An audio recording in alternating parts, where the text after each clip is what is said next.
ACCA နဲ့ပတ်သက်လို့ member level တွေကို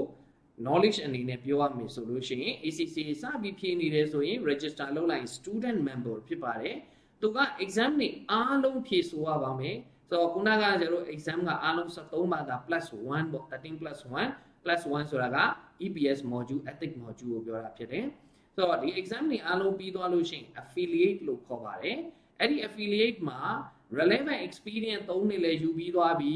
နော် EPSM module လည်းဖြည့်ပြီးသွားပြီဆိုရင်တော့ fully qualified member level ကိုရောက်ပါတယ်ဒါဆိုကိုယ့်ရဲ့နာမည်နောက်မှာ ACCA လို့တက်လို့ရပါပြီအဲ့ဒီရဲ့နောက်မှာထပ်ပြီးတော့နောက်ထပ်9နှစ်ဆက်တိုက် CPD ထပ်လုပ်မယ် continuing professional development ထပ်လုပ်မယ်ဆိုရင်တော့ ACCA ရဲ့အမြင့်ဆုံး level ဖြစ်တဲ့ fellow FCCA level ကိုရောက်ရှိမှာဖြစ်ပါတယ်ဒါက ACCA